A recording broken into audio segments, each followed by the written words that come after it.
quisiera mucho dar las gracias al Ricardo Elías, a Rocío Rivera, Jesús Bautista, Raquel Lima, Juan Sánchez, y bueno, agradecer muchísimo a la iniciativa del Instituto Peruano de Razonamiento Probatorio y decir que me parece un esfuerzo absolutamente necesario y admirable que volviendo de Girona uno se junte con amigos y con colegas. Yo vi en el video de presentación que así fueran todos peruanos, se conocieran en Girona. Y luego, bueno, reunir estos esfuerzos para tratar de mejorar nuestros propios sistemas jurídicos, nuestro propio sistema de justicia en cada uno de nuestros países y hacer que nuestras prácticas sean mejores en el sentido de traer justicia y traer justicia con criterios democráticos. Bueno, para el tema de hoy, cuando me pregunto, bueno, y también quisiera hacer se me olvidaba decir que hace 2 años yo estaba en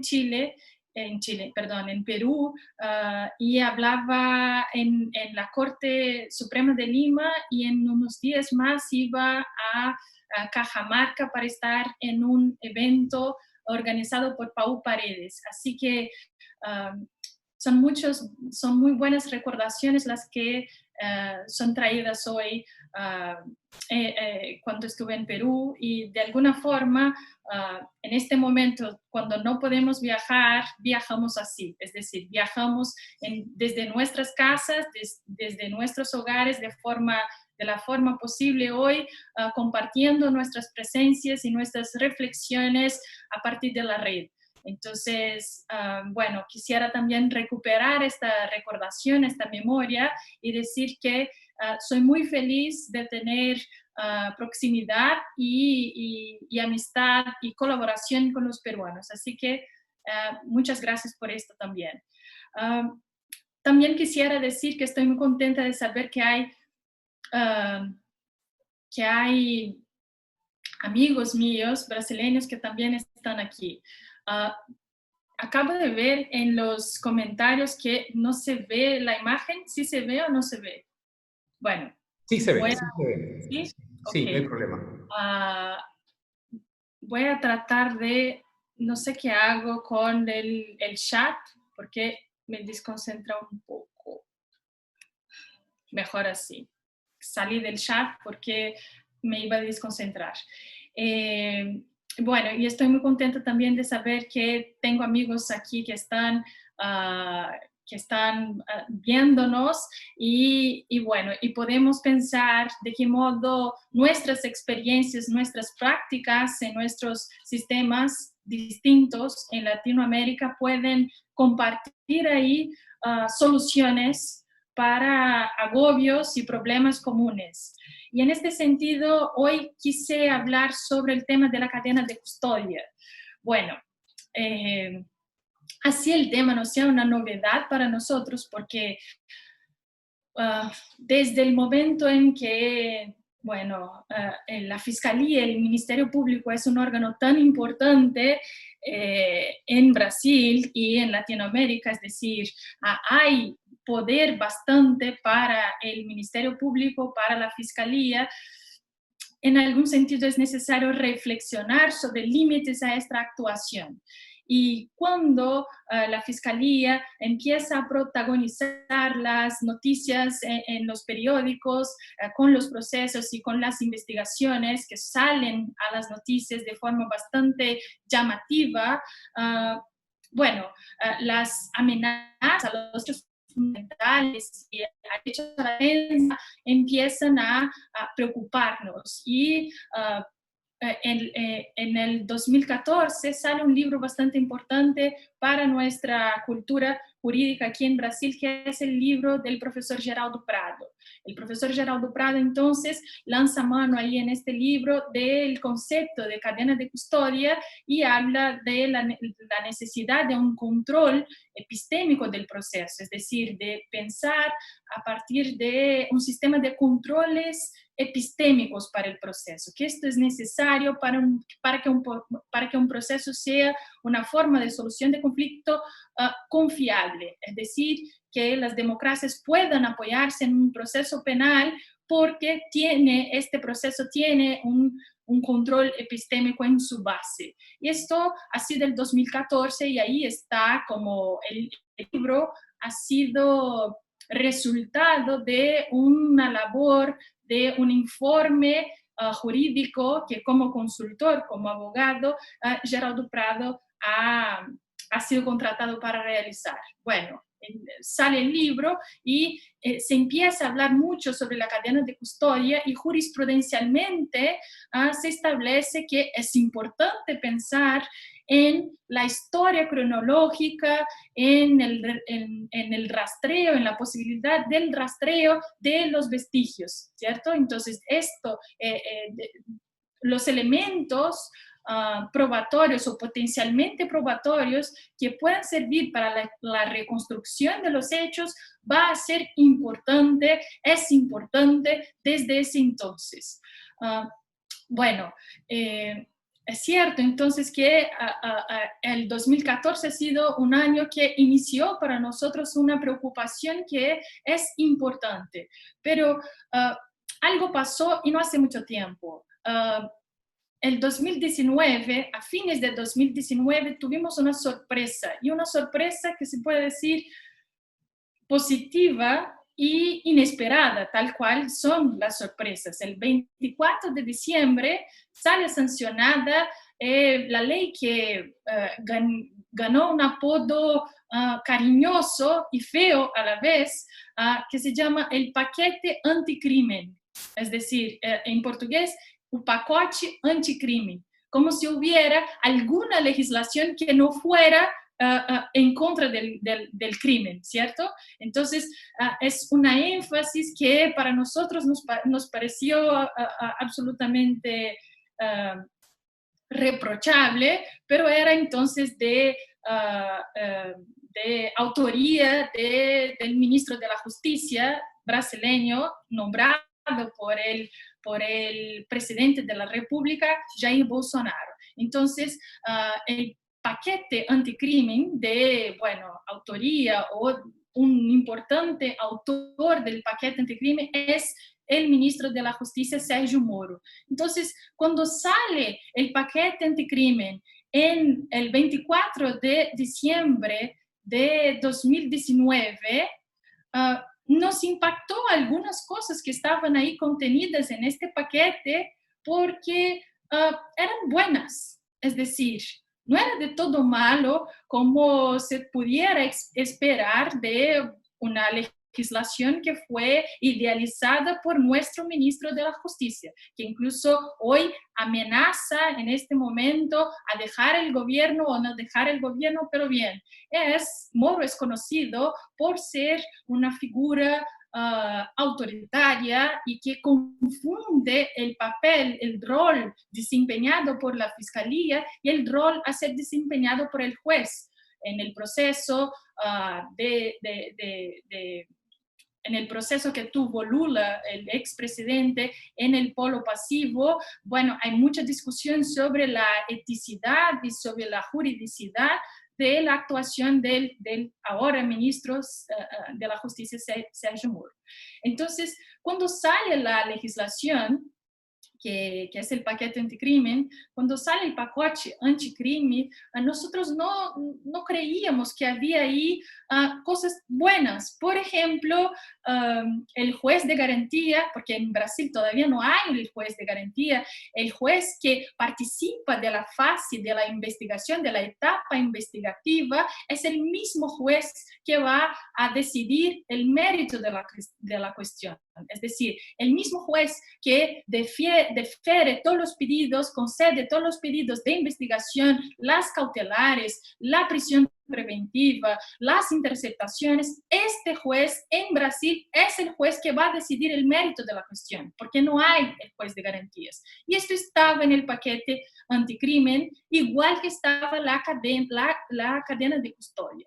Luego, nos sorprendió muchísimo que hubiera algo bueno en este paquete, a pesar de retrocesos muy importantes. Bueno, la charla de hoy entonces es para hablar de los aspectos positivos y algunas ausencias en el ingreso del instituto, del expediente, del concepto de cadena de custodia a modo legislativo en el sistema jurídico brasileño. Y ahí, entre aspectos positivos de la legislación brasileña, obviamente se tiene que decir que está ahí ahora plasmado, cristalizada, las etapas que constituyen la cadena de custodia. Entonces, no más se podrá decir que la investigación o que el proceso penal o la parte prehistórica del proceso penal, siendo la investigación, el momento de la investigación policial preliminar, que la cadena de custodia o el cuidado con los vestigios podrá pasar o podrá realizarse de cualquier modo o del modo como cada delegado o cada autoridad policial piensa que es lo correcto. Entonces, la cadena de custodia fáctica o ad hoc, o sea, del modo como cada autoridad policial responsable piensa que cuida de la cadena de custodia, esto no hay más espacio para esto. Es decir, ahora, desde el paquete anticrimen, desde la legislación que sale y que ya está vigente en este punto, hay que cuidar de las etapas de la cadena de custodia. No hay más como decir que, bueno, el vestigio puede ser cuidado del modo individualmente o subjetivamente que el delegado, que la autoridad policial piensa que cuida bien de determinado vestigio. Entonces, el punto positivo, el primer punto positivo es que se establece, vuelvo a decir, se establece cada procedimiento que desdobla o que concretiza, que concreciona la cadena de custodia. Y ahí yo hice aquí algunos apuntes para hacer el traslado terminológico entre el portugués y el castellano. La primera fase es el reconocimiento, después viene la visualización o el aislamiento, la fijación, la recolección, que para los brasileños es la coleta, el embalaje, que para nosotros brasileños es el acondicionamiento, el traslado, que para nosotros es el transporte, la recepción, que para nosotros es el recibimiento, el procesamiento y la destrucción. Es decir, cuidar de un elemento potencialmente probatorio, algo que puede servir como punto de partida al razonamiento probatorio que será realizado por el juez a modo de determinar los hechos jurídicamente relevantes, tendrá que observar estas etapas, estas fases tendrán que ser observadas. Entonces, este es un aspecto muy positivo, porque se aleja de pronto, se aleja de una vez y de forma radical una interpretación que pudiera dejar, que pudiera valorar la buena o la mala fe de las autoridades policiales que cuidan o que deberían cuidar de la cadena de custodia. Entonces, no es una cuestión de buena fe, es una cuestión de objetivamente observarse cada etapa que constituye la cadena de custodia. ¿Y por qué es importante pensar en estas etapas? Porque la observancia de estas etapas garantiza lo que nosotros de la epistemología jurídica llamamos de fiabilidad del elemento probatorio. Es decir, desde la observancia, desde el respeto de las etapas, se garantiza, se asegura que este vestigio, que este elemento es fiable, es confiable, puede ser puente, puede ser punto de partida de un razonamiento probatorio adecuado a determinar correctamente los hechos. Entonces,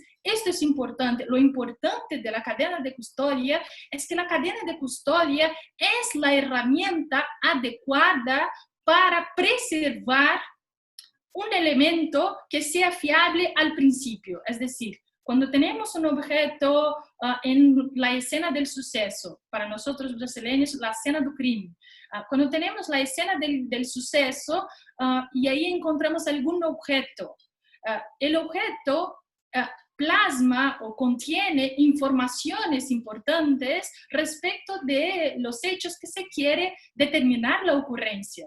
Y en este sentido, es muy importante conservar estas informaciones que están ahí en este objeto.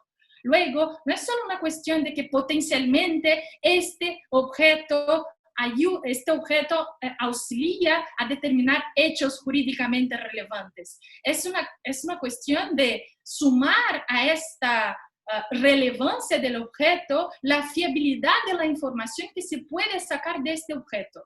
Así que es importante que cada elemento que sea relevante para la determinación de los hechos también sea, o a la vez, sea confiable, que sea a la vez fiable. Luego, la cadena de custodia es exactamente esta herramienta y hay que preservar todas estas etapas. Lo que no está bien en la legislación, y yo creo que es bueno hablar sobre la experiencia brasileña porque luego, desde las diferencias o de las distinciones de tratamientos de nuestros sistemas jurídicos se puede aprender o se puede incorporar en Brasil algo que esté mejor en Perú y viceversa. Algo que no está bien en nuestra legislación es que no hay ahí una clara elección del legislador respecto de los efectos de la ruptura de la cadena de custodia. El legislador no nos dice cuál es la consecuencia jurídica si es que se entiende, si es que se constata que hubo una ruptura en la cadena de custodia. Es decir, si se constata, por ejemplo, que el perito que era responsable por el reconocimiento o el embalaje del objeto no lo hizo de la forma correcta. Si esto es constatado, ¿qué hacemos respecto del elemento potencialmente probatorio? ¿Qué hacemos respecto de este vestigio? Porque la finalidad, y esto es importante, la finalidad del vestigio, de la custodia del vestigio, es que este vestigio él tiene el potencial para reconstruir adecuadamente los hechos, pero solo tiene este potencial para reconstruir adecuadamente los hechos si es que se conserva su fiabilidad. Si la fiabilidad se pierde, el vestigio incorporar este vestigio al proceso es incorporar el riesgo por una inadecuada o errónea determinación de los hechos. Así que es importante concluir cuál es la consecuencia jurídica que se debe esperar cuando hay la constatada ruptura de la cadena de custodia. Y es que a pesar de que haya la omisión legislativa, sí deberíamos concluir que solo hay una conclusión posible, que es la inadmisibilidad. Porque si el proceso penal es justamente el modo de solucionar conflictos que tiene que ver con, que se relaciona con el riesgo de condenar inocentes y de condenar inocentes a la pérdida de su libertad y de condenar inocentes a la pérdida de su libertad en las condiciones en que pierden su libertad, es decir, en condiciones subhumanas en que pierden su libertad, no podemos transigir con el riesgo de que estos elementos que son mal acondicionados, mal colectados, mal transportados, sean ingresados en el proceso y que con esto el proceso se deturpe en una herramienta de condenar inocentes. Si convierta en una herramienta de producción de errores judiciales con consecuencias inadmisibles, inaceptables en una democracia. Hay en Brasil, y supe que esto también existe en Perú, una discusión, un debate respecto de la consecuencia de la ruptura de la cadena de custodia. Aquí en Brasil también hay una discusión, un debate sobre si la adecuada consecuencia para la ruptura de la cadena de custodia sería la inadmisibilidad o la valoración. Es decir, es posible que, por un lado, se admita el ingreso de este elemento que no es tan fiable como si hubiera respetado su cadena de custodia, y luego quedaría a responsabilidad y a juicio del propio juez valorar y atribuir peso probatorio mayor o menor a este elemento. Para esta suerte de argumentación, yo devuelvo los datos empíricos. Si miramos datos empíricos de los jueces brasileños, al menos, y aquí me voy a resguardar a hablar de la realidad brasileña, veremos que el juez brasileño está muy acercado al rol de la acusación. El juez brasileño ya está contaminado, su cognición y su aprecio por las hipótesis fácticas traídas en el proceso ya se delineó, ya se acerca más a la hipótesis de la acusación.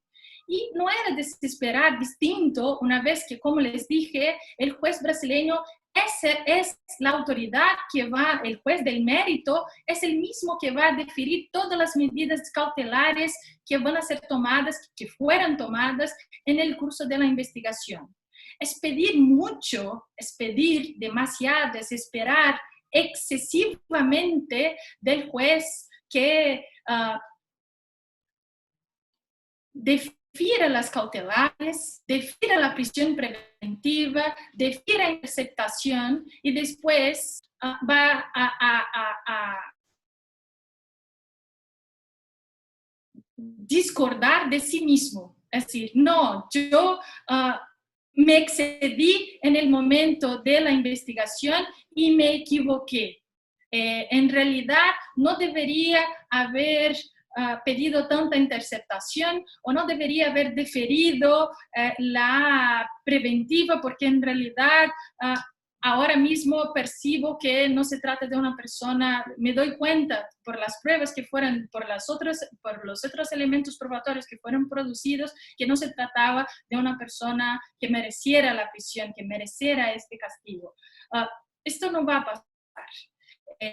Hay muchas investigaciones aquí en Brasil que dan cuenta, investigaciones empíricas, que dan cuenta de documentar, que dan cuenta de ofrecernos el dato de que el juez confirme el pedido de la acusación en la gran mayoría de los procesos que son iniciados. En Brasil, es bastante preocupante, por ejemplo,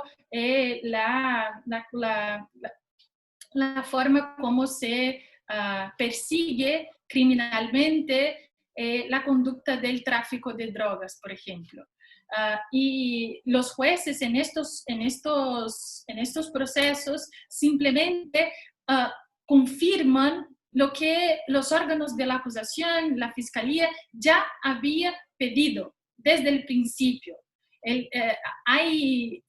decisiones o sentencias, lecturas de sentencias en que el juez empieza a leer la sentencia antes de que la defensa se manifestado. Entonces hay vídeos bastante llamativos y sintomáticos en YouTube, por ejemplo, que dan cuenta de documentar cómo el proceso penal es casi un juego de escena, es casi teatral, es un ambiente para formalizar o para confirmar la preselección de la hipótesis acusatoria que ya había sido hecha por el juez, como el que Cordero llamó del primado de la hipótesis sobre los hechos. Entonces, esta es la realidad. La realidad, bueno, yo puedo hablar de algunas investigaciones y si quieren después les facilito el dato, pero quisiera recuperar dos investigaciones importantes y que dan cuenta de traernos esta parcialidad del juez brasileño o de un juez que es de una matriz inquisitorial. Trabajo de un juez que se llama Marcelo Semer, y Marcelo Semer tiene una investigación que se llama Sentenciando Tráfico, que fue fruto de su tesis doctoral que ha sido defendida en la Universidad de São Paulo. Y en segundo lugar, hay una investigación realizada por un profesor del Río Grande del Sur que se llama Ricardo Glockner, y él hizo una investigación en que examinaba 90 sentencias, decisiones ofrecidas por el Tribunal del Río Grande del Sur, en que simplemente confirmaran un 100% de las 90 sentencias las condenas realizadas en materia de tráfico de drogas por los jueces de primera instancia. Así que, y los jueces de primera instancia en realidad hacen lo que la Fiscalía ya había pedido en nombre incluso o se utilizando de lo que aquí en Brasil existe, que es la presunción de veracidad de la palabra de la policía. Así que la forma de determinar hechos aquí en Brasil es preocupante. Es preocupante una mentalidad inquisitorial que todavía es el caudo la estructura donde intentamos de ahí sacar mejores prácticas. No es de más decir que nuestro Código Procesal Penal es de 1941 y todavía trae en su interior rasgos muy autoritarios, y nuestros movimientos de mini reformas intentan neutralizar la inquisitorialidad de la matriz y sustituirla con algunos rasgos de sistema acusatorial, de sistema acusatorio. Pero todavía no logramos, y no logramos porque hay mucha resistencia y hay movimientos también de contrarreforma. Así que pensar en el proceso penal, es necesario pensar en el proceso penal, no desde el juez que debería ser, no desde un ideal de juez que es imparcial, sino desde el juez que existe, sino desde el juez que es de carne, hueso y tiene sus bias, ¿cómo es bias en sesgos, que tiene sus sesgos, que tiene sus vieses en portugués, que tiene sus sesgos y que necesitamos pensar en herramientas institucionales, en reglas jurídicas, en procedimientos que sean capaces de neutralizar vicios. Es el sistema que tiene que presentar virtudes. No es racional que esperemos que las decisiones sean adecuadas, sean justas, porque tenemos jueces virtuosos. Lo que tenemos que hacer, o la mejor apuesta que tenemos para hacer, es pensar en un diseño institucional, en la formulación de reglas y que luego cuenten con eficacia y práctica para traer resultados mejores. Así que pensar en los efectos adecuados de la ruptura de la cadena de custodia implica pensar en el juez que existe. Y el juez que existe no va a ser el juez que va a saber a la larga, si pensamos en la mayor parte de las veces, o si adoptamos un razonamiento consecuencialista, que es, en mi opinión, el tipo de razonamiento que el responsable por el diseño institucional debe tomar. Si tomamos un razonamiento consecuencialista, el juez brasileño, en la mayor parte de las veces, no va a saber atribuir valor adecuado a estos vestigios, a estos elementos probatorios que dejaran de ser fiables. Así que, en mi juicio, y ahí estamos para discutir después, debatir después, la adecuada consecuencia para la ruptura de la cadena de custodia debería ser la inadmisión. ¿Por qué? Porque el razonamiento probatorio que se realiza con el punto de partida que ya no es fiable, tiene carga en sí o trae en sí muchos riesgos y puede contribuir a la condena de inocentes, que es exactamente lo que el proceso penal tiene que estar comprometido en evitar. La presunción de inocencia tiene que ser comprendida de forma robusta y en este sentido requiere el desarrollo de otros conceptos, de otras categorías jurídicas para hacerla valer también. La cadena de custodia entendida como algo que debe ser respetado y en caso de que no sea integralmente respetada, se debe excluir este vestigio, es algo importante para la garantía de la presunción de inocencia, esta sí constitucionalmente reconocida.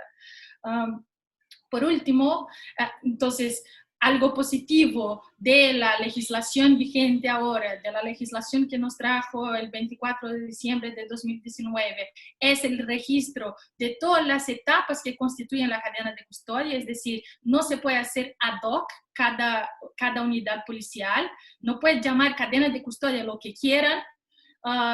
En segundo lugar, hay un punto negativo de esta legislación que es la falta de la consecuencia que se debe esperar a la ruptura.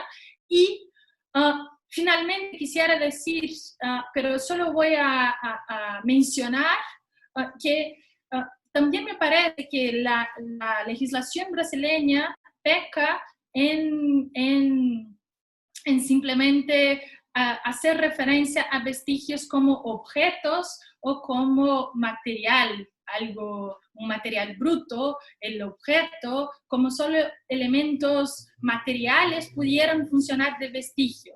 Si vestigio es algo que puede contribuir para la reconstrucción de los hechos lo más cercano posible a la verdad de los hechos, si es así, entonces mucho más cosa que simplemente objetos pueden y deben ser categorizados, conceptualizados como vestigio. La memoria debería ser también incorporada en el vestigio, principalmente en sistemas jurídicos que atribuyen tanta importancia a la prueba testimonial, a la prueba testifical. En Brasil, la prueba testifical tiene mucha relevancia. Y si tiene tanta relevancia la prueba testifical, ¿cómo no pensar en la custodia, en el cuidado que este tipo de prueba, que este tipo de, primero, elemento informativo y luego, si es integrado en el proceso, se convierte en elemento probatorio, ¿cómo no hablar sobre los cuidados que la memoria debe debe recibir. Ya los incontables esfuerzos de la psicología cognitiva, y que seguramente conocieron cuando estuvieran en Girona, hablando sobre Elizabeth Loftus, Giovanna Mazzoni, Manzanero, todas estas conquistas de la psicología cognitiva enseñan para nosotros, abren nuestros ojos sobre el riesgo de las falsas memorias, por ejemplo.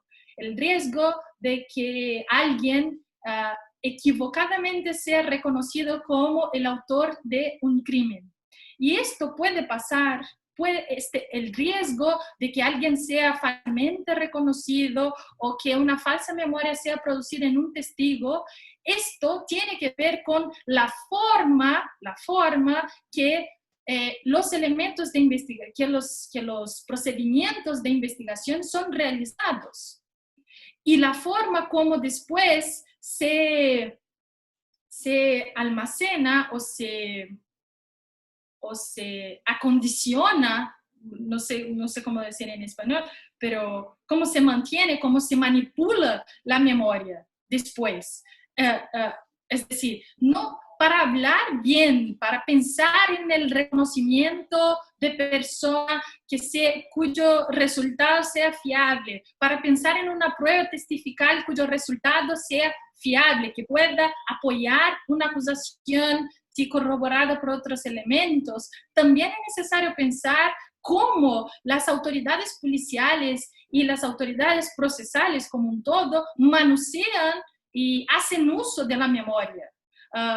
Ya sabemos que hay una forma de preguntar que conduce a errores, es decir, las preguntas cerradas,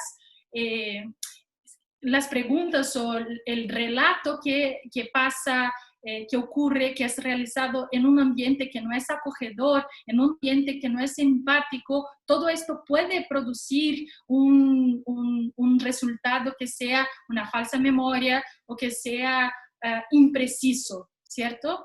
Que sea menos conducente a la realidad. Y si es así, también deberíamos pensar que cuánto de la categoría de cadena de custodia también debería ser aplicada con ajustes, porque si el vestigio es de otra clase, si el vestigio es distinto, deberemos pensar cómo custodiar vestigios que sean distintos. Pero desde luego no me parece coherente que considerando los avances de la psicología cognitiva, simplemente atribuyamos mucho cuidado a los vestigios desde la cadena de custodia y a la memoria, por ejemplo, ningún cuidado. Para finalizar, hay una profesora brasileña que se llama Lilian Stein.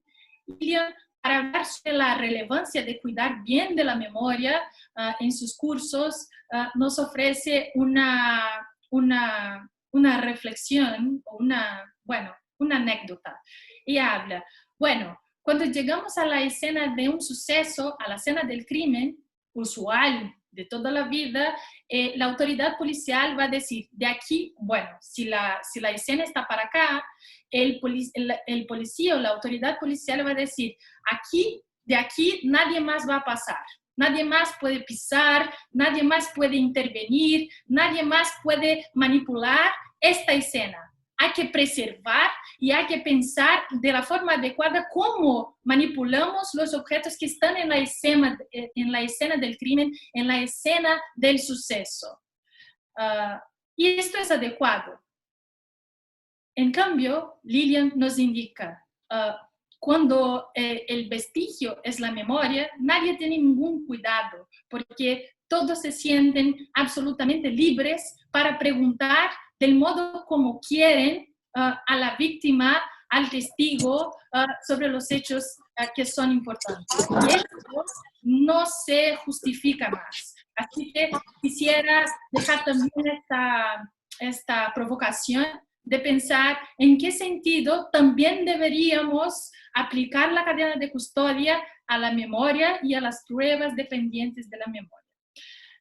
Bueno, yo creo que para empezar nuestras discusiones es suficiente lo que dije hasta ahora. Y bueno, quisiera mucho dar las gracias al instituto otra vez y decir que estoy, bueno, lista para solucionar, para responder las preguntas. Muchas gracias. Bien, muchas gracias, Yanaina. Empezamos primero algunas preguntas o algunos comentarios por parte del instituto y luego damos pase a las preguntas que han formulado las personas que nos han acompañado, que son varias. La primera está relacionado a esa consecuencia de la ruptura de la cadena de custodia.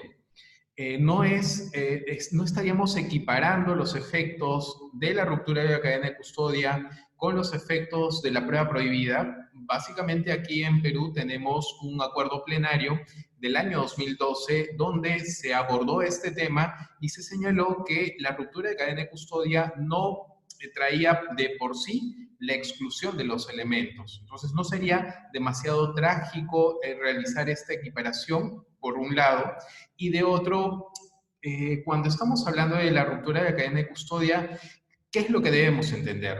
Incluso uno de los participantes señalaba y decía, llenar mal las fechas al momento de hacer la recolección o el embalaje, o que de repente falten firmas en ese hilo conductor desde que se toma hasta que llegan a los laboratorios, sería equiparable con la manipulación de la escena del suceso, de la escena del crimen, o deberíamos hacer algún tipo de diferencia digamos, en la manipulación y los diferentes efectos que esto podría tener. ¿Contesto a esta primero entonces? Sí. Sí, por favor, y de ahí vamos avanzando. Perfecto. La aproximación de la cadena de custodia con la prueba prohibida. Así es. En Brasil no tenemos prueba prohibida, aquí tenemos la prueba ilícita y la prueba ilegítima. Y la reconstrucción que hacemos es exactamente que la ruptura de la cadena de custodia convierte este elemento en elemento inadmisible, tal cual sería una prueba ilícita. La distinción la distinción adoptada por el legislador brasileño entre prueba ilícita y prueba ilegítima hace que, bueno, yo dije ilícita, pero en realidad es ilegítima en este caso, hace que las pruebas ilícitas sean las que violan algún derecho fundamental, mientras que la prueba ilegítima sea aquella que viola algún derecho procesal o infraconstitucional. Y en este sentido, la ruptura de la cadena de custodia viola el derecho a la defensa, porque cuando no es documentada, registrada la historia cronológica de un vestigio, les pregunto, ¿cómo la defensa va a hacer su trabajo de la forma como debe hacer? ¿Cómo puedo saber la potencialidad o el teor de la acusación que me va a ser realizada por la fiscalía si es que no está bien documentado si es que el elemento potencialmente probatorio, si es que el vestigio no está bien documentado?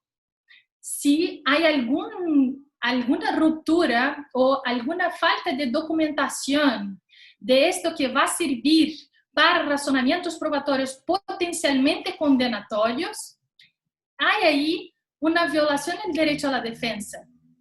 En Brasil hubo un caso, y yo creo que algo parecido puede haber pasado también en Perú, en que la fiscalía realizó interceptaciones, consiguió en estas interceptaciones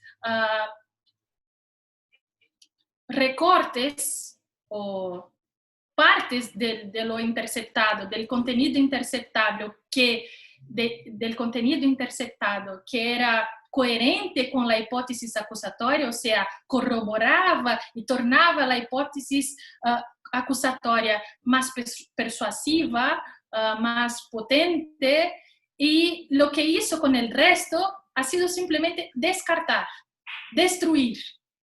Y lo que dice ahora los artículos que disponen sobre la cadena de custodia es que se debe custodiar vestigios, es decir, todo lo que puede servir a la reconstrucción adecuada de los hechos relevantes. Y en este sentido, no hay una licencia para que destruyamos vestigios o elementos potencialmente probatorios a la otra parte. Es decir, para mi hipótesis esto no es bueno, pero para la otra parte sí, luego yo voy a descartar. Esto es muy, muy peligroso. Y ahí empiezo a contestar la segunda pregunta o la segunda parte de la primera intervención. Todo el desarrollo conceptual de la cadena de custodia y también de la prueba ilícita y de la prueba ilegítima debe ser fundamentado o tiene que reconstruirse desde un presupuesto muy importante, que es el deterrent effect o el efecto disuasorio. Si empezamos a aprovechar elementos no adecuadamente custodiados, a pretensión de, quiero reconstruir los hechos y en este caso, si es que descarto este elemento, no voy a acercarme a la verdad y puedo absolver a alguien que en realidad es culpable. Este es el dilema, ¿cierto? Si descartamos, quedamos sin un elemento que es potencial y que puede servir a la condena. En cambio, si no descartamos, tenemos algo que puede ser muy fuerte a esta hipótesis acusatoria. Yo diría que es importante pensar en el proceso penal no como un caso aislado, sino como una historia sino como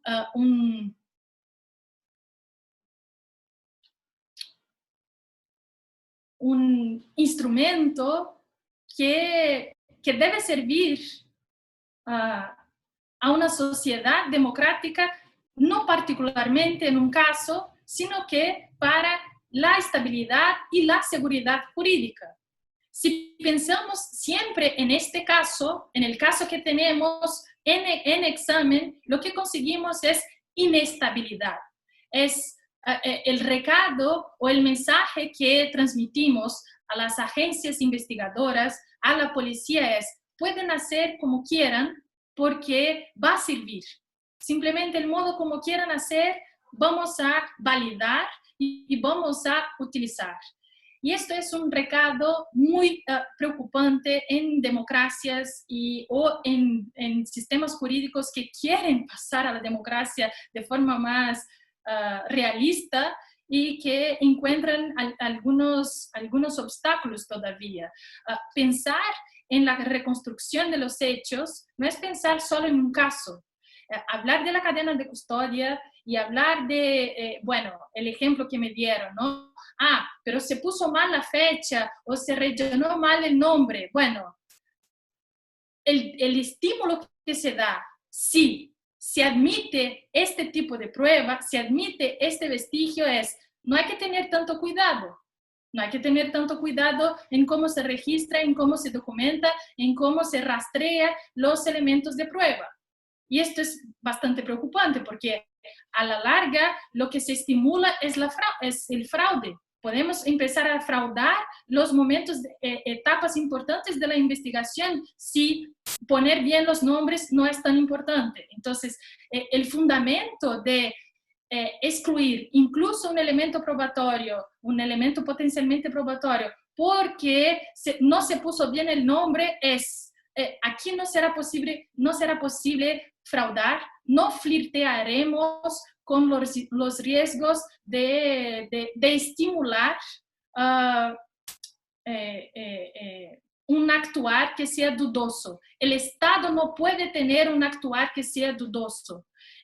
Y ahí es importante, el ejemplo que di, que es un caso real, en que se destruyó una parte de la interceptación, digo más, yo entiendo que en este caso debería ser aplicado también la pérdida de la chance, de la oportunidad probatoria, porque había ahí elementos que podían ser suficientes para la absolución porque se probaría la inocencia, no por presunción de inocencia, sino porque sería posible determinar hechos incompatibles con la hipótesis traída por la acusación.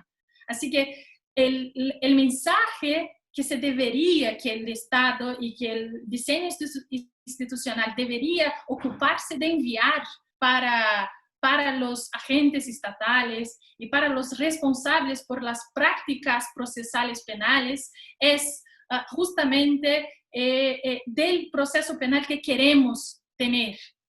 Y construir el proceso penal que queremos tener es algo que solo podemos concretizar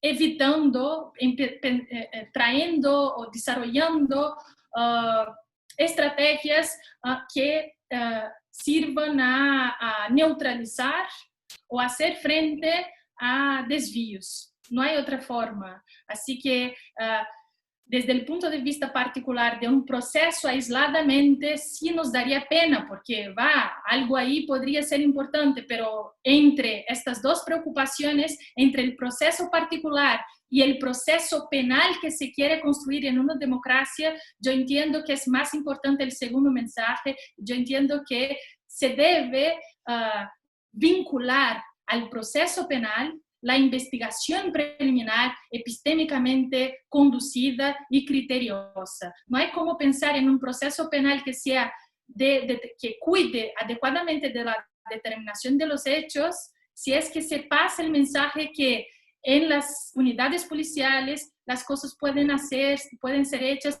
más o menos. Hay que cuidar de la producción, de la manutención, del cuidado, del acondicionamiento en la fase preliminar hasta la inclusión en el proceso propiamente dicho. No hay otra forma de cuidar de la calidad y de la legitimidad del castigo que se va a atribuir en el proceso penal. Bien, bien. Luego, muchas gracias. ¿Quién debería alegar la ruptura de cadena de custodia o el respeto de la cadena de custodia? Por ejemplo, ¿sería el Ministerio Público quien, al momento de realizar el ofrecimiento, explicar que la cadena de custodia se ha mantenido incólume en todo momento? ¿Tiene que ser la defensa quien acredite o trate o ponga en tela de juicio la ruptura de la cadena de custodia? ¿Es el juez quien tiene que realizar algún tipo de control más activo y no esperar a que sean las partes quienes aleguen el respeto o la ruptura? Eso es una pregunta.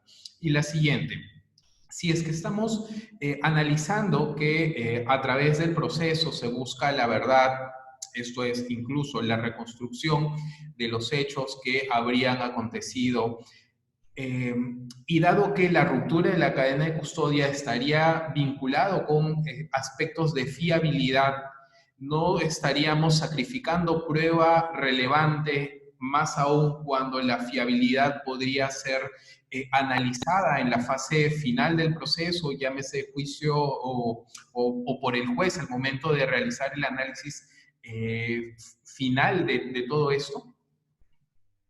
Se me olvidó la primera, bueno, ¿quién debería arguir, cierto? Yo entiendo que la cadena de custodia debe ser demostrada por la fiscalía, es decir, al momento de presentar la acusación, al momento de pedir la instauración del proceso, tiene que acreditar la cadena de custodia de los elementos que quiere sean integrados como elementos probatorios. Y, claro, integrando estos elementos por defensa al principio acusatorio, debería la propia defensa, si es que encuentra alguna irregularidad, enseñar o pedir que sean explicadas alguna irregularidad. No llegué a pensar sobre la posibilidad de que el juez ex oficio se manifestara sobre la ruptura de la cadena de custodia, pero considerando que esto sería, esta sería una etapa que pasaría, si todo corre bien, si todo, bueno, si caminamos para el proceso penal que quisiera que hubiera aquí en Brasil ahora, este sería la atribución del juez de garantía. Yo creo que el juez de garantía sí podría, bueno, si la defensa no dice nada respecto de la cadena de custodia, el juez de garantías sí podría indicar o pedir alguna aclaración sobre la preservación de la cadena de custodia para la fiscalía. Yo entiendo que sí. Sobre fiabilidad y pérdida de algún elemento relevante, ¿cierto? Exacto, hay este riesgo, hay el riesgo de que un elemento relevante, y en el paper que estoy escribiendo y que les pasé a algunos para acompañar, no pasé a todos porque todavía no terminé, aquí me explicando un poco, no pasé a todos porque todavía no terminé y será publicado, entonces en confianza dejé con los del instituto, pero bien, pronto todos van a ver porque va a salir a la luz. Incluso pongo que puede ser relevantísimo el elemento, incluso relevantísimo. Y aún así yo entiendo que no se debe transigir con elementos que no tengan registrada su fiabilidad, porque no es una cuestión simplemente de relevancia, es una cuestión de que yo no tengo por qué confiar en la fiscalía. Objetivamente, la fiscalía y la acusación tienen que demostrar que el elemento objetivamente es fiable. No es una cuestión de buena fe o de mala fe, es una cuestión de objetificar el control del razonamiento judicial, del razonamiento probatorio. Si queremos que el razonamiento probatorio se incremente como una forma de determinación de los hechos adecuada, correcta y que sea conforme también a valores que no son exactamente epistémicos, pero también son importantes porque la verdad no es la única cosa que importa. Si es así, tenemos que pensar que elementos relevantes pueden ser, hay justificación para excluir elementos probatorios relevantes. Y yo entiendo que la ruptura es una de estas justificaciones, porque se pasaría el mensaje, y vuelvo a decir, porque esto es algo muy importante, se pasaría el mensaje que se puede producir o aclimatizar o realizar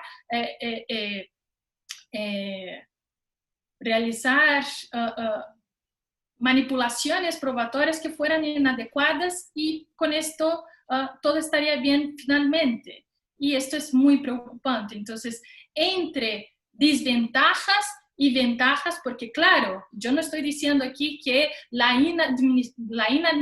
inadmisión, es simplemente ventajosa. No, hay desventajas también en asumir esta consecuencia, pero entiendo que a la larga, cuando pensamos in the long run, como queremos construir el proceso, las ventajas son más importantes. La ventaja es que la investigación va a convertirse en una etapa preprocesal fiable. Podremos finalmente fiarnos en los elementos informativos y en las pruebas irrepetibles ahí producidas o cuidadas, custodiadas por la autoridad policial. Si no lo hacemos, simplemente el mensaje es, bueno, no es tan importante y los fines justifican los medios y el pánico moral de cada sociedad, la necesidad de punir algunos crímenes que son más llamativos, ganan o empiezan a poner en riesgo compromisos democráticos y constitucionales de los que no deberíamos olvidarnos. Perfecto. Ahora, ¿te parece si pasamos? Muchas gracias por la respuesta. Para ir finalizando en estos últimos minutos, algunas preguntas que hemos seleccionado de los participantes que han dejado en el chat, así como que han enviado por correo electrónico. ¿Está bien? Muy bien. Entonces, Sí. doy pase a mi compañero, al doctor Jesús Bautista, que es el director de Asuntos Académicos, para que formule las preguntas que hemos seleccionado. ¿Sí? Jesús.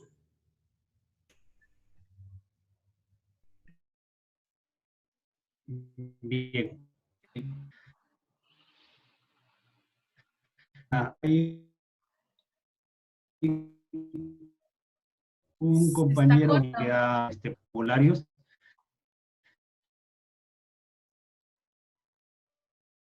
y no sé qué pasa. Sí. Está cortando un poco, No, creo.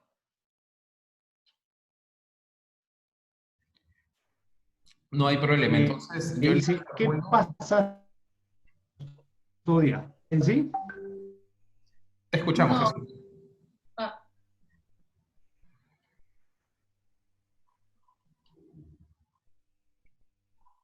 Bien, entonces yo continúo con las preguntas porque la Sí, conexión mejor. no está muy buena. Uno de los compañeros nos pregunta, el doctor José Antonio Díaz, nos dice, ¿considera usted que las reglas de evidencia en Estados Unidos son más eficaces a las reglas o a las normas de los países latinoamericanos? reglas de evidencia, así como de forma muy general. Sí, las que se encuentran normadas en Estados Unidos, como las reglas de evidencia. Es que es una pregunta un poco amplia. Hablar sobre, bueno, ahí no hablaron exactamente sobre cadena de custodia, pero mucho desarrollo de la prueba ilícita. Y bueno, no creo que los Estados Unidos están en mejor lugar que nosotros respecto de la prueba ilícita, porque la prueba ilícita recibe un tratamiento ahí en Estados Unidos que en realidad es de aprovechar, porque hay tantas excepciones a la prueba ilícita, a la regla general de que es para no admitir prueba ilícita. Esta es la regla que tienen de modo más general, pero ya son tantas excepciones que en realidad lo que el movimiento o la construcción que se ha consolidado en Estados Unidos es sobre el aprovechamiento y la valoración de pruebas no fiables y que han sido producidas con violación a derechos fundamentales bueno, y derechos procesales también. Eh, hay un, hay libros sobre esto bastante importantes hablando sobre en, en, qué pie están los americanos, los estadounidenses sobre la prueba ilícita y no creo que sea, que, sea, que sea el mejor lugar. Bueno, no quisiera caminar para una influencia estadounidense en el sistema brasileño. Tenemos dos preguntas adicionales. Uno es, Bueno, en cambio, para pruebas científicas, yo creo que nos ofrecen criterios interesantes y que podrían ser considerados ahí no sé si para admisibilidad o si exactamente para la valoración. Hay que pensar, y Carmen Vázquez tiene mucho trabajo sobre la prueba científica, la prueba pericial, pero creo que en este sentido sí Estados Unidos nos ilumina algo respecto de la prueba científica, pero de la prueba ilícita o de prueba que no sea fiable por violaciones, no entiendo que sea una buena influencia. Pero ok, bien. ok, resumo tres preguntas de los participantes para que nos puedas comentar un poco de cada una de ellas. La primera es, ¿qué sanción debería recibir aquel funcionario que incumplió y que contribuyó en la ruptura de cadena de custodia? ¿Basta con la inadmisibilidad o debería haber algún tipo de procedimiento disciplinario, algún tipo de sanción mayor para que, digamos, esto no vuelva a ocurrir. Eso es número uno. Número dos, nos preguntan también la ciudadanía. Lamentablemente, la policía, el primer interviniente, el primero en llegar a la escena, muchas veces llega cuando ésta ya ha sido manipulada, ya ha sido alterada. Ahora, este efecto de disuasión de los funcionarios, ¿cómo afectaría a la ciudadanía? ¿Tendríamos que realizar algún tipo de capacitación o mejorar aspectos de valores de los ciudadanos que no toquen? Porque finalmente también estarían alterando la segunda escena. La escena, esto es como segundo planteamiento. Y el tercero, si bien no está relacionado a la cadena de custodia, en tu exposición hiciste referencia a aspectos de la psicología del testimonio. Y una de las compañeras que están aquí presentes nos indica si podrías darnos un ejemplo de la aplicación de la psicología cognitiva en algún caso concreto. Esta es una persona, quien formula la pregunta, es una persona que tiene abordaje bastante a víctimas y le gustaría conocer esto. Entonces, para ir cerrando con estas preguntas, Yanaí. Muchas gracias. Sobre las consecuencias para el que incumple o el que realiza o está involucrado en la ruptura. Yo creo que, bueno, es su responsabilidad y el derecho sí tiene que pensar, los sistemas jurídicos sí tienen que pensar qué tipo de consecuencia jurídica se atribuye a quien viola o con su deber, ¿cierto? Todos nosotros tenemos que lidiar con las responsabilidades de las profesiones que decidimos desarrollar, desempeñar. Pero ahí ya creo que no es algo que me sienta cómoda para decir qué tipo de consecuencia debería ser. Yo creo que debería responder a un proceso administrativo y ahí sí, en este sentido, es examinar la buena fe, la mala fe, si ha sido dolosa la acción o no, pero que sea dolosa o no la acción, que sea culposa o dolosa, esto no tiene nada que ver con la consecuencia de la inadmisión, porque si se ha roto la cadena de custodia, la consecuencia, repito, debería ser la inadmisión. Ahora, para atribuir consecuencia jurídica al responsable por la ruptura, ahí sí yo creo que debería ser examinado si ha sido dolosamente o culposamente, en qué circunstancias esto ha pasado. Pero yo creo que son cosas distintas y que deben ser mantenidas distintas. ¿Qué más? Sobre la población en general, sobre deberes de civilidad o de capacitación, la responsabilidad por la cadena de custodia, por la preservación de la cadena de custodia es del Estado. Y hay que pensar de qué modo el Estado se capacita a realizar su deber. Si el Estado entiende que para cumplir su deber tiene que educar a la población, que así lo haga. Yo entiendo que es algo que sea deseable, pero ante todo también debería producir o pensar en cursos de capacitación a la policía, pensar cómo la policía puede dar cuenta de esta obligación de cuidar de la cadena de custodia, porque la legislación es solo un paso para que cambiemos nuestro sistema jurídico. Texto normativo y norma no son lo mismo y esto sabemos hace mucho. Entonces, ¿de qué modo podemos hacer que los comandos que están ahí plasmados textualmente se conviertan en prácticas jurídicas?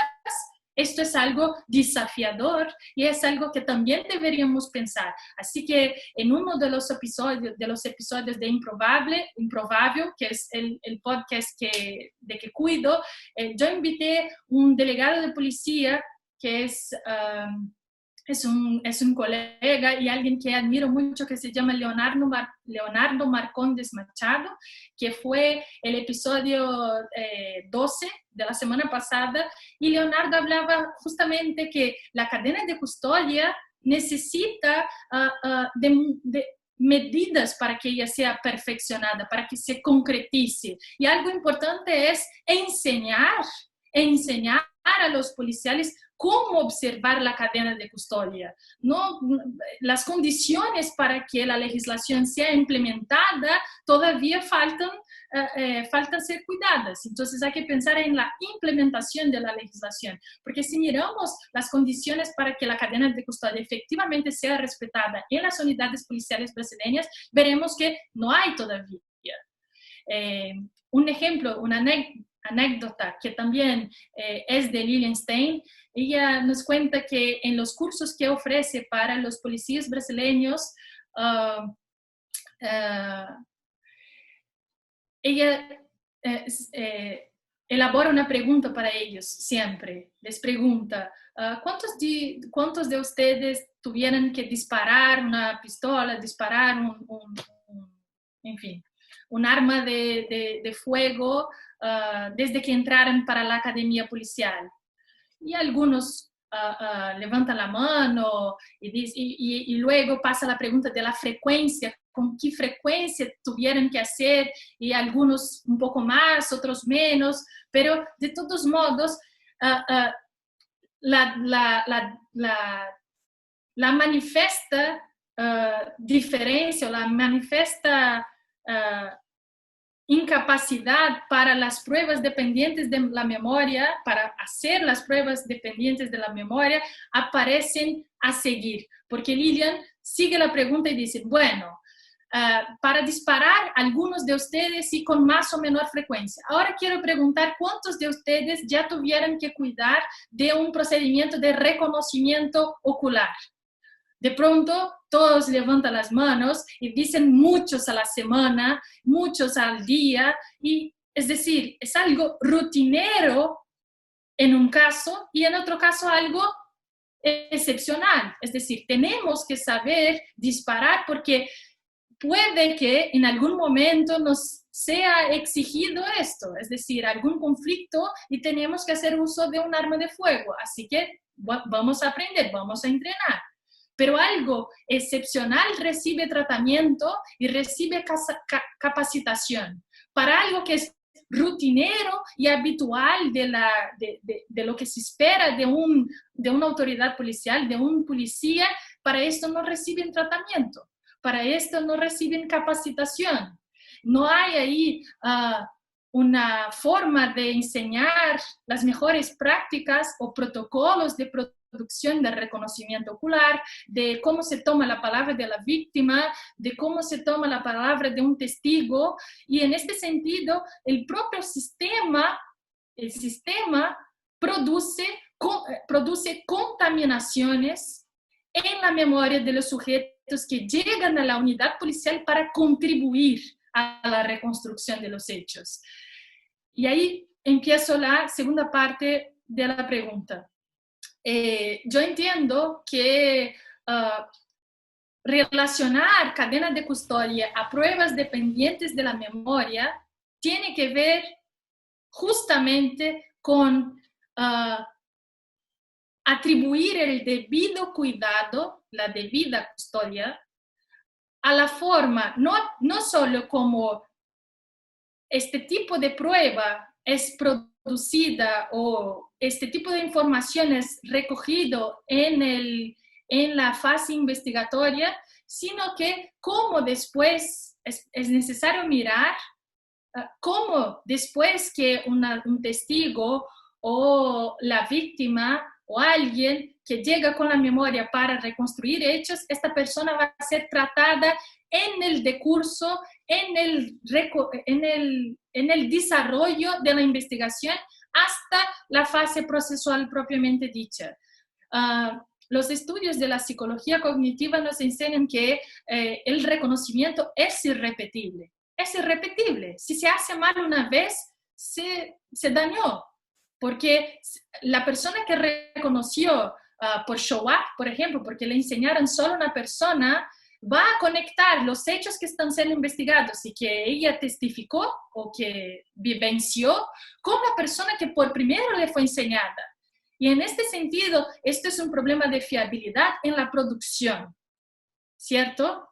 Ahora, después, aquí en Brasil es muy común que no apenas a esta persona sea enseñada solo un sospechoso, sino que antes de que llegue a la unidad policial, ya le fue enseñada a la persona por WhatsApp. Hay una fotografía que le llega al camino de la unidad policial. Entonces, cuando ella llega a la unidad policial para reconocer por show up, o sea, ya hay un factor sugestionador de la memoria por ahí, ¿no? Hay una duplificación o una potencialización del sugestionamiento por tantas malas prácticas que se sobreponen.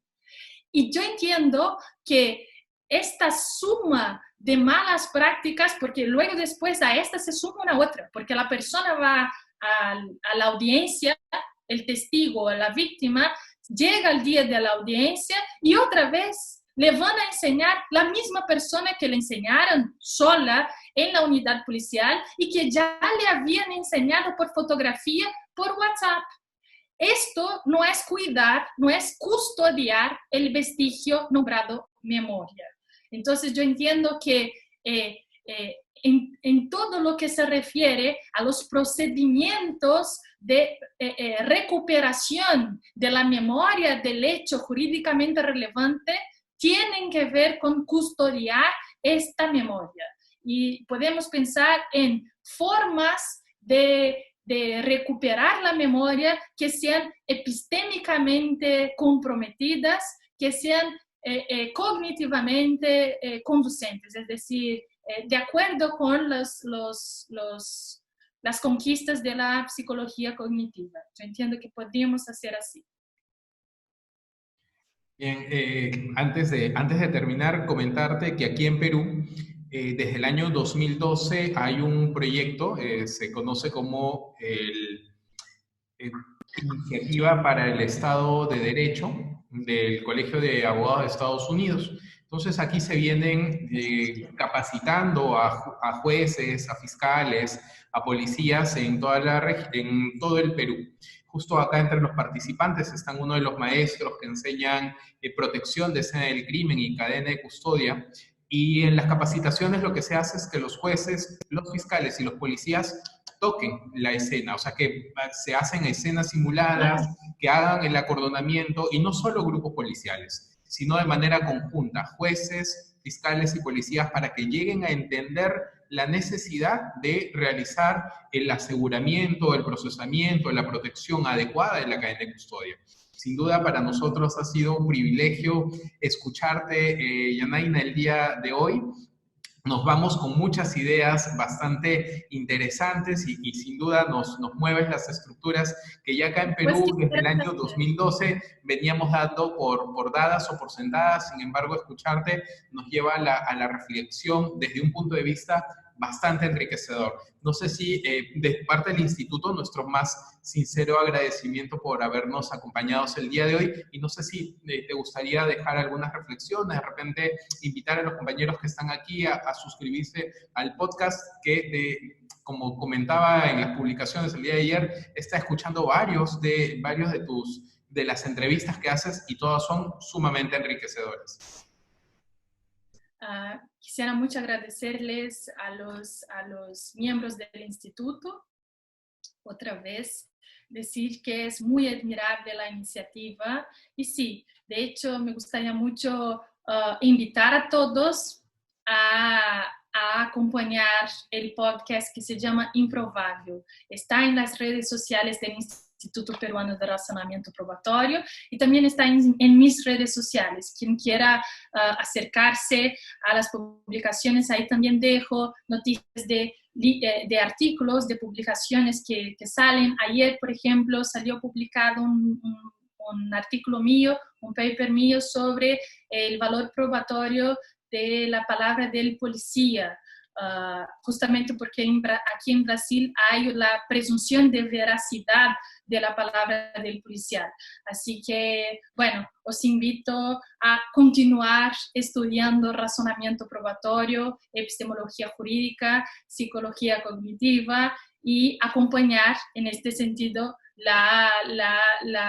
los esfuerzos del Instituto Peruano de Razonamiento Probatorio. Es esto. Estas son mis últimas palabras y de total agradecimiento. Muchísimas gracias.